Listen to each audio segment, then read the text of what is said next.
You know that feeling, right? It's 9:00 a.m. on a Tuesday. You've got your slide deck open on one monitor. Oh, yeah. You've spent the last 3 days pulling data from Tableau, scrubbing Salesforce, and, frantically emailing the product team for an update on that one bug ticket. You are ready, or you think you're ready. You think you're ready? You are ready for the quarterly business review. You have your coffee. You are completely zoned in. And then, 10 minutes before the call, ping. Ugh, I know that ping. It's the email notification sound that I swear haunts my dreams. It's the email from the VP on the client side. So, sorry, fire drill on my end. Can we push this? Or worse. Oh, there's a worse one. The absolute soul crusher. Can you just send me the deck and we can chat later? Exactly. Can you just send the deck? That sentence is the death knell of a strategic partnership. It really is. It is that precise moment you realize that to them, you are not a partner. You are a vendor. A border. A reporter of news rather than a strategic asset. Most executive updates failed because they are treated as status reports. You walk in, you read a list of tasks you completed, you say everything is fine, and you walk out. And you wonder why they don't see your value. But today, we are going to fix that. We are turning those meetings into the strategic levers that secure your renewals. I love that promise. Because honestly, that status report trap is so real. I feel like so many professionals, CSMs, account managers, were trained to be polite and thorough and responsive.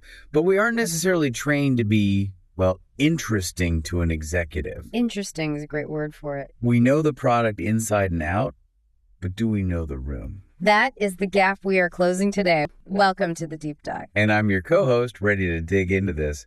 But before we get into the vocabulary of power, because that's really what we're talking about here, we have to give a nod to the team making this deep dive possible. Yes, absolutely. This analysis is brought to you by Proficient.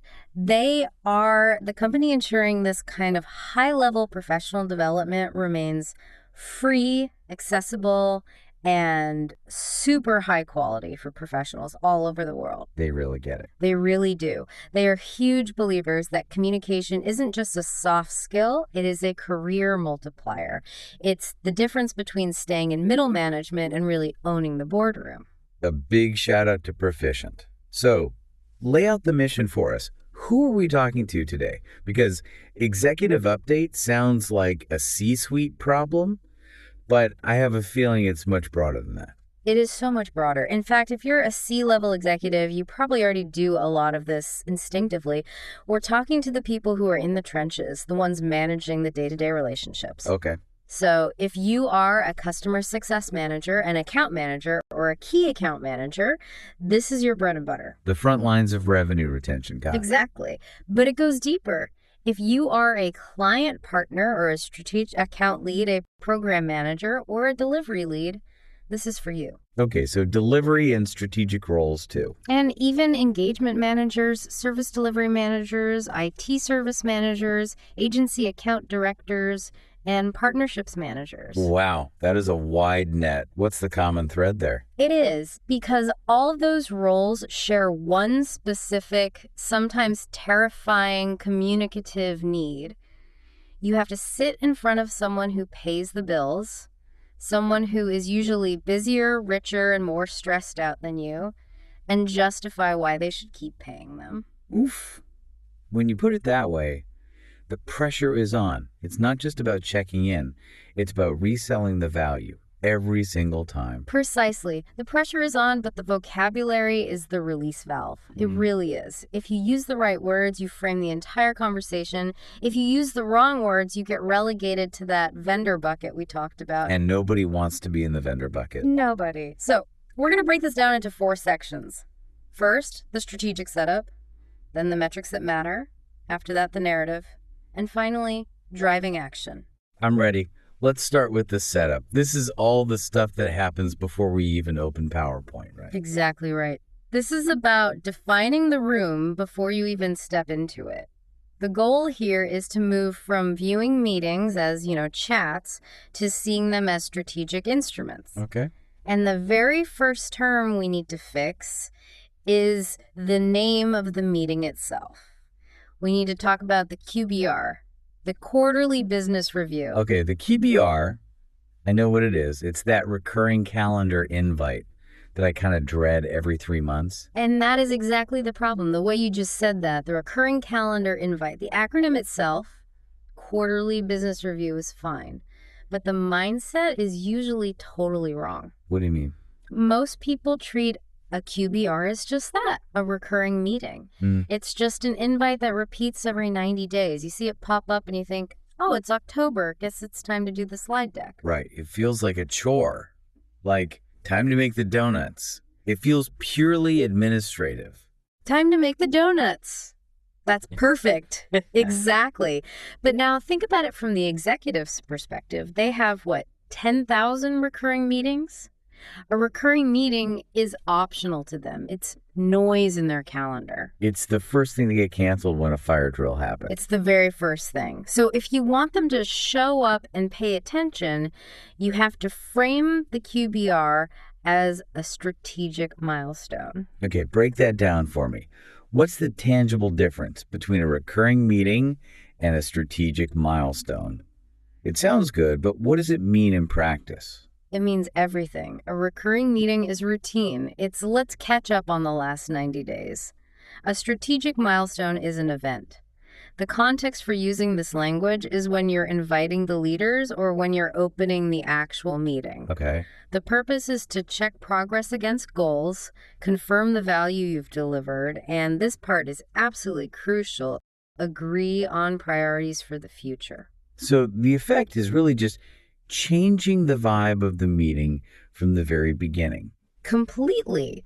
It shifts the entire tone from a tactical update to business strategy. If you send a calendar invite that just says Q3 catch up, you are literally begging to be canceled. I have definitely sent invites that say check in or catch up. I always thought it sounded friendly, low pressure. Friendly is fine for lunch. Friendly is death for strategy. Low pressure translates to low priority in an executive's mind. If it's a catch-up, they'll cancel on you if they're busy, and guess what? They are always busy. Always.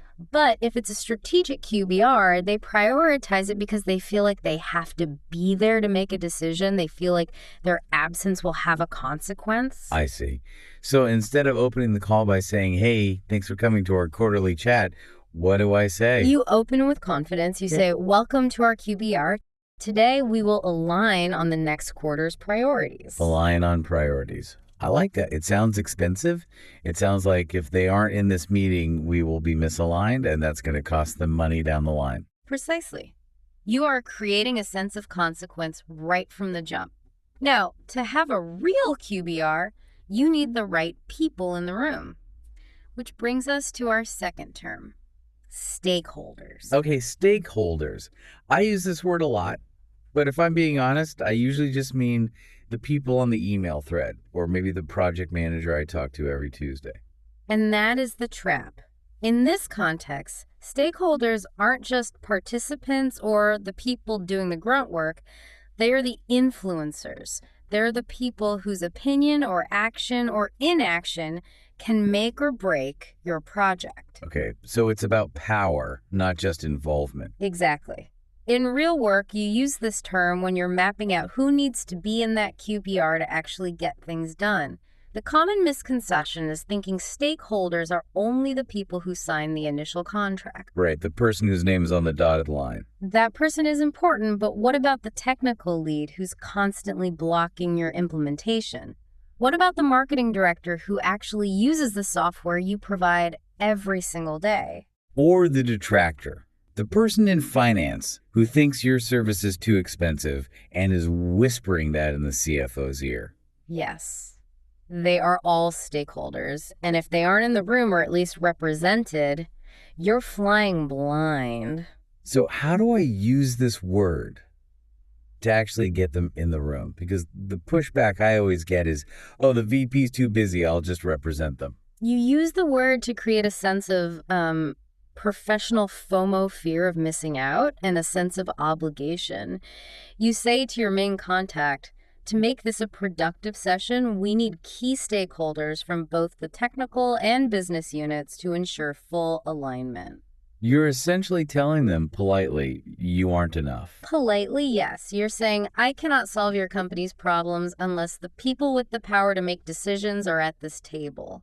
You are defining what a successful meeting looks like. And a meeting with just a project manager isn't a QBR. It's not. It's a status update, a glorified check-in. And you'll never get strategic decisions made in a status update. That's a hard pill to swallow, but it's absolutely true. If the decision makers aren't there, no decisions get made. Right. Now, among those stakeholders, there is one person who is usually more important than anyone else. Term number 3, the executive sponsor. The big boss. The person with the corner office and the budget. That's the one. But it's more than that. The executive sponsor is your champion. This is the senior leader who believes in the partnership, who champions your work internally, who removes roadblocks, and, most importantly, who aligns your work to the customer's larger strategic priorities. Okay, so when do I need to invoke this person? Because I feel like I shouldn't bother them with every little thing. You are absolutely right. This is not your day-to-day contact. You don't call the executive sponsor because you forgot a password or a report is a day late. So when then? You call on the executive sponsor when you hit a major roadblock that you cannot fix on your own, or when you need strategic buy-in for a big renewal or expansion. They are your air cover. Air cover. I like that. It's like you're in the trenches fighting with their IT department to get a firewall opened or fighting with their legal team to get a document signed, and you're just getting nowhere. Exactly. You don't fight that battle yourself for 3 weeks and burn all your political capital. You use your air cover. You invoke the executive sponsor. You say, we are currently blocked on the technical implementation. To meet our deadline, we need our executive sponsor to help clear this blocker. So what's the misconception here? Can I just call them, my client's boss or my boss's friend? No, please don't. If you say my boss's friend, you sound like an intern trying to name drop. If you call them the executive sponsor, you are formally assigning them a strategic role in the partnership. You are reminding everyone in the room that this person has a vested interest in your success. So give me a quick scenario. Let's say the project is totally stalled because their data team isn't giving us the CSV files we need to proceed. You don't just complain to the project manager for the 5th time. You escalate formally. You say, this data delay is now putting our entire launch date at risk. We need to loop in the executive sponsor to help prioritize this data request with their team. That sounds like we are calling it an airstrike. In a corporate sense, that's exactly what you're doing.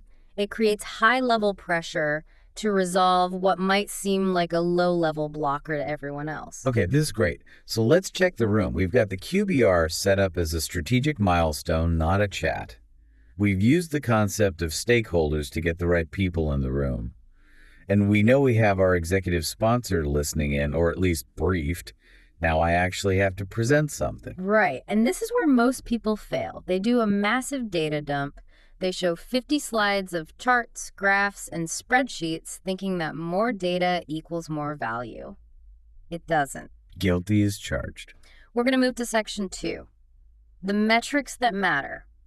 The goal is to move from data dumps to strategic evidence. I am so guilty of the data dump. My thinking is always, if I show them a lot of numbers, they'll think I'm working hard. Look at all these rows. Look at this complex Excel formula. They won't think you're working hard. They'll think you're confused. Or worse, they'll think they should be confused, and no one likes to feel confused. You need a KPI framework. Okay, KPI, Key Performance Indicators. We all know the acronym. But what makes it a framework? That sounds more structured than just a list. That's the key word right there, structure. The framework part means it is a small, agreed-upon set of metrics. It's the structure you build your story on. A list is just random. A framework is organized with a purpose. So not just a list of the 20 things we happened to track last quarter. No. A list of 20 metrics is metric soup. It tastes bad and nobody really knows what's in it. A framework reduces debate. The common misconception is that more data is better. It's not. A good framework reduces confusion. A data dump creates it. So where do I use this? When I'm building the agenda? Exactly. You use this when setting the agenda for the QBR. You need a slide right up front that says our KPI framework, and the line you use to introduce it is critical. Give me the line. How do I say this so they don't immediately start nitpicking random numbers on the screen? You say, let's review the KPI framework we all agreed on last quarter.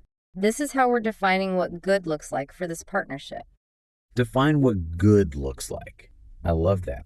It preempts them from moving the goalposts later on. Precisely. If you don't define good at the beginning of the meeting, they will define it for you at the end, and it'll usually be based on something you didn't even talk about or just how they're feeling that morning. Been there. Now, within that framework, there is usually one number that matters more than anything else.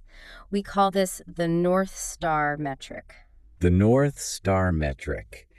This sounds a little poetic, but in practice, this is really hard, isn't it? I have clients who care about 10 different things. They want faster load times, cheaper seats, better support, and more features. If I ask them for their North Star, they just say, all of them. That is the trap, and it's your job to guide them out of it. If you chase 10 rabbits, you catch none. The North Star metric is the single metric that matters most for long-term value creation. So how do I handle that conversation? The one where they want everything and they want it all now. You have to force a strategic choice. It's a sign of a true partner. You ask them, I understand all these are important, but if we could only improve one single thing this quarter, let's say revenue saved or time reduced, which one aligns most closely with your company's highest level goals right now? Ooh, that puts the burden of being strategic back on them. I'm not the one saying no, I'm asking them to prioritize. Exactly. And once you have it, it becomes your navigational beacon, hence North Star. When the conversation gets into the weeds and teams start fighting over small stats, oh, the open rate on this one email was a little low, you bring everyone back. You ask, does that impact our North Star metric? No. If the answer is no, you move on. It aligns everyone on the ultimate goal. Okay, but metrics can look backward and forward. Yeah. This is where I always get tripped up. Leading indicators and lagging indicators. I love this topic because getting this distinction wrong is honestly why people get fired without ever seeing it coming. Okay, you have my attention. Think of driving a car. Lagging indicators are the rearview mirror. They tell you where you've been. They are outcomes. So things like revenue or churn rate. Yes. Revenue, renewal rate, churn, net promoter score. These are all results. They have already happened. By the time you're looking at them, you cannot change them. And executives love these, right? Because these are the numbers they put in their board decks. We hit X million in revenue. Executives live on lagging indicators, but you, the manager of the account, you die by them.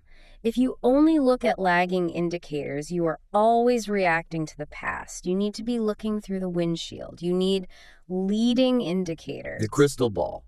Exactly. The signals that predict the future. If you're driving your car and your speedometer says you're going 100 miles per hour, that's a leading indicator that you might get a ticket or that you might arrive at your destination early.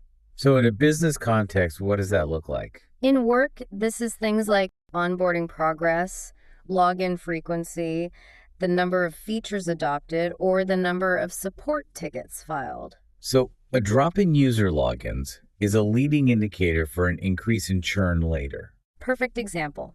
If user logins drop by 20% in week 1, you know churn is probably coming in week 12.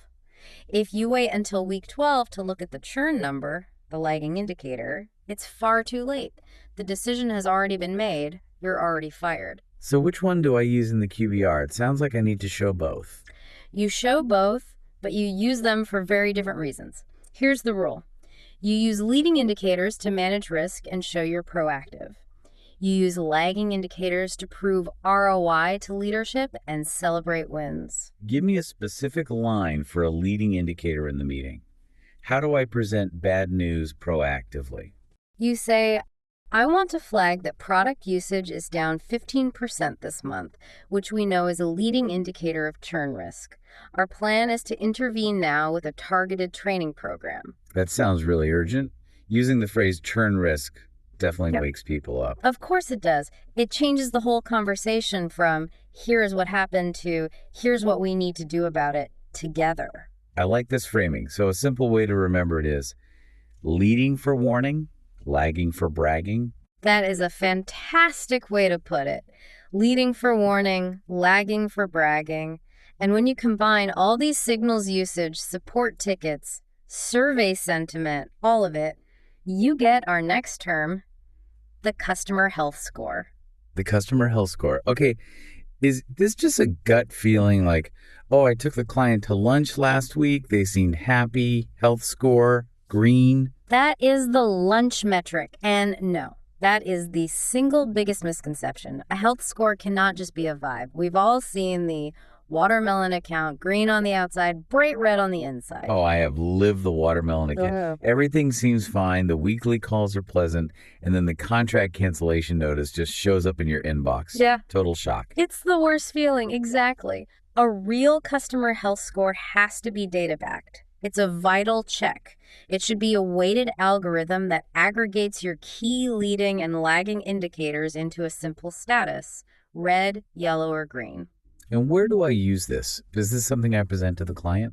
Mostly it's for internal prep so your whole team is aligned before the QBR, but you can use it for high-level summaries with the client too.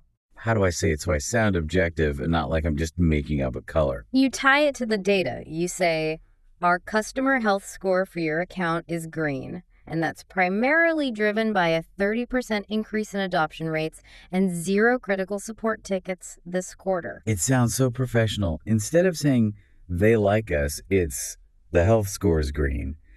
It removes the emotion and replaces it with objective data. It separates the person from the performance. It makes you an analyst of the relationship, not just a friend of the client. Okay, this is so helpful. We have set the stage. We have the right data framework. But data without a story is just a spreadsheet. We need to tell the story. Let's get into section 3, the narrative. This is where the robot becomes a human. This is my favorite part. You have to articulate the past and the future effectively. Term number 9 is value delivered. Value delivered. Yeah. So is this just a list of the tasks we finish? You know, we updated the server, we trained 3 new users, we closed 10 support tickets. No, absolutely not. That's an activity report.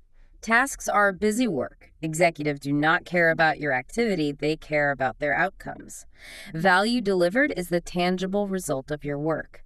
It is a plain language statement of benefits tailored specifically to an executive audience. So it's not, we trained 3 users. No, it's we increased your team's efficiency by 20% through a targeted training program, saving an estimated 40 hours per week. Ah, I see. It's the so what. You have to answer the so what before they even have a chance to ask it.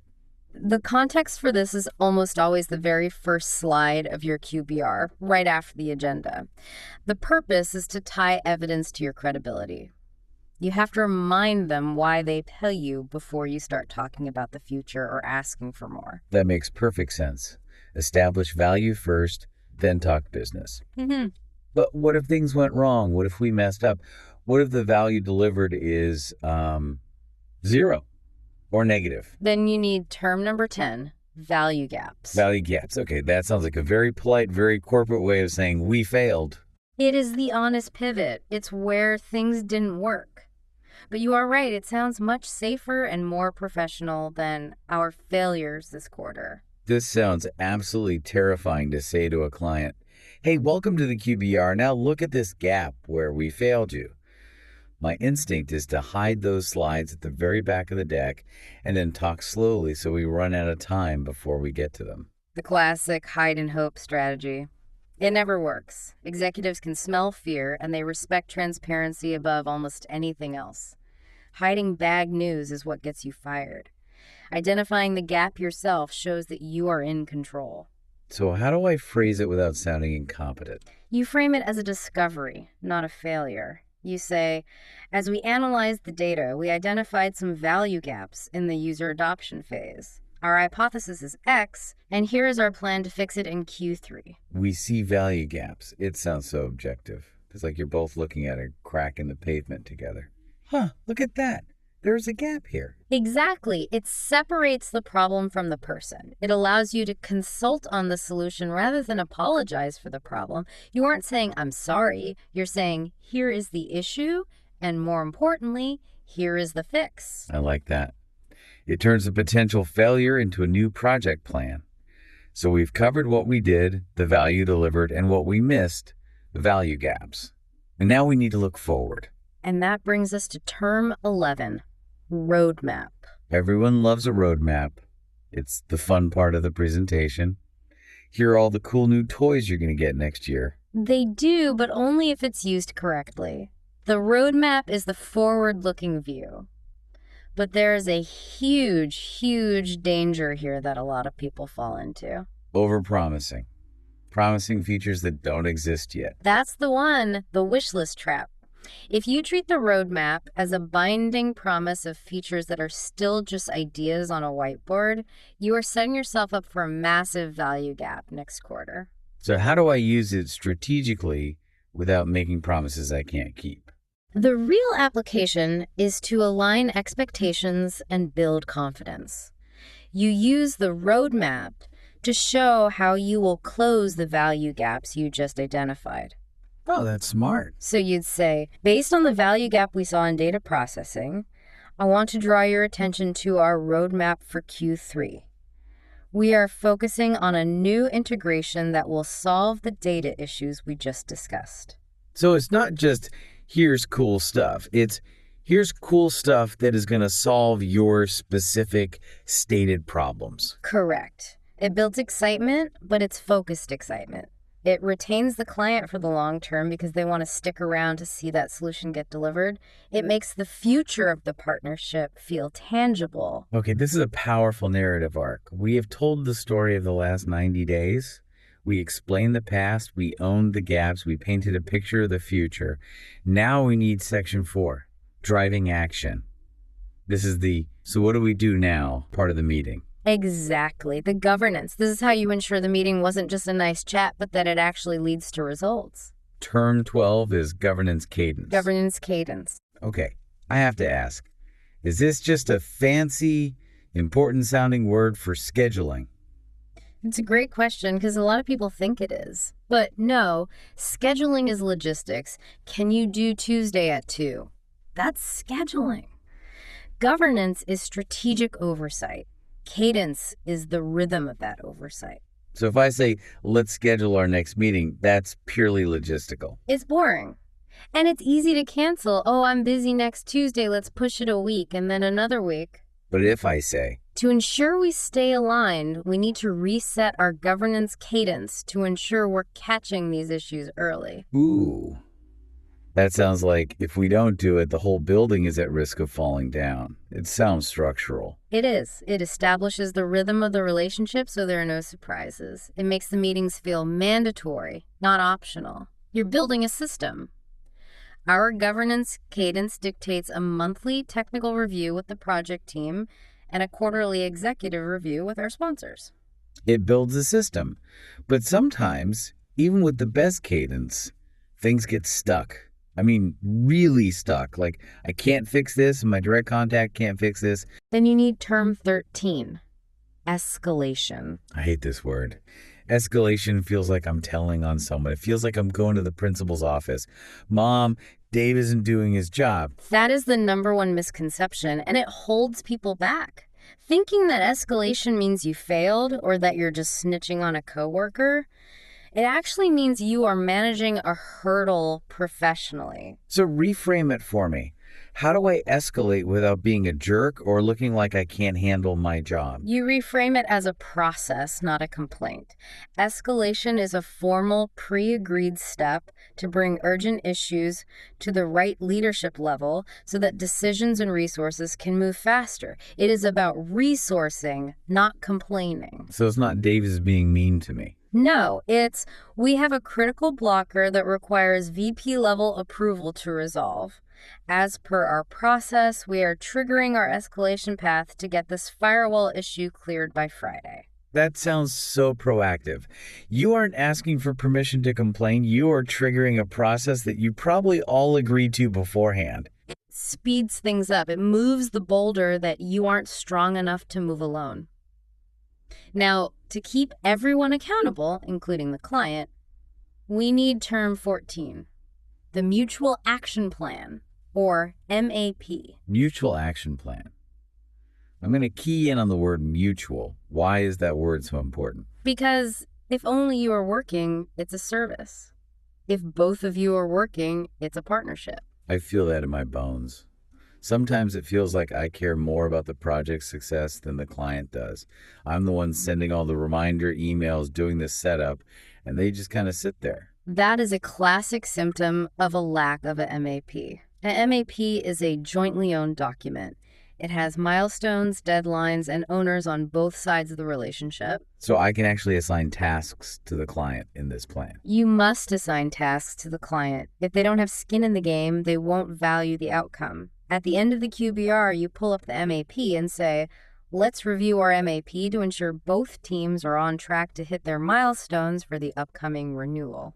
That is incredibly powerful. It makes them part of the success or failure. If they miss their date, it's on them, not just on me. Exactly. And that brings us to our final term, number 15, the big one. We are approaching a renewal or a potential upsell. How do we hold ourselves? We need to have the right commercial posture. Commercial posture. This is a term I hear senior leaders use a lot. What's our posture on this account?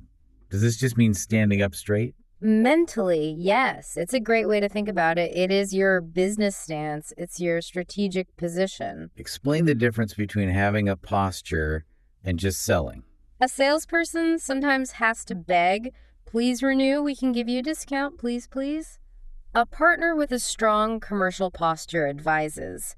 It is the way you frame renewals and expansions around value, timing, and risk, so it feels like a logical business decision, not a desperate sales push. I hate feeling like a salesperson when I'm an account manager. My role is to be a trusted advisor. Then you need posture. You don't ask, so do you think you want to buy from us again?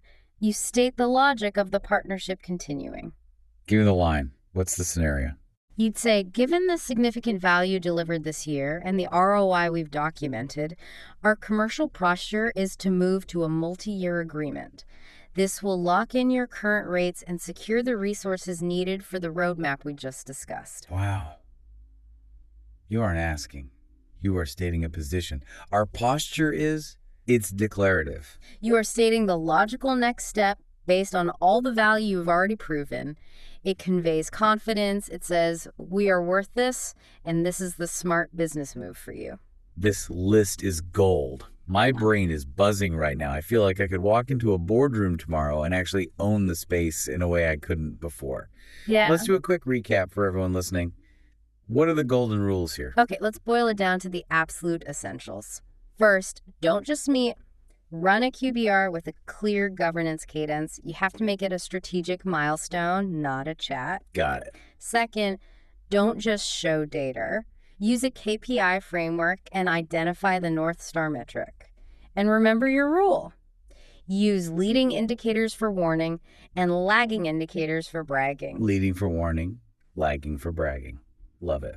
Third, don't just report the news. You need to storytell through value delivered and use value gaps to pivot failures into future projects. It's about owning the narrative. Own the narrative. Okay. And fourth, don't just sell. Maintain a strong commercial posture by using a mutual action plan. You have to make them work with you. It has to be a partnership. And let's remind everyone who needs this. This isn't just for VPs. If you are a customer success manager, an account manager, a delivery lead, a client partner, an engagement manager, an IT service manager, or you work in partnerships, this vocabulary is what changes you from support staff to business partner. Absolutely. It changes how you are perceived, how you're respected, and ultimately how you are paid. So before we go, where can people get more of this? Because we covered 15 key terms, but I know there is so much more depth to the how behind all of this. That's right. This episode covered the essentials, but Proficient holds the complete material. They offer specialized, in-depth training programs for professionals who need to master these exact communicative needs in their roles. If you want to drill this with practice scenarios, get templates, and really master it, check them out.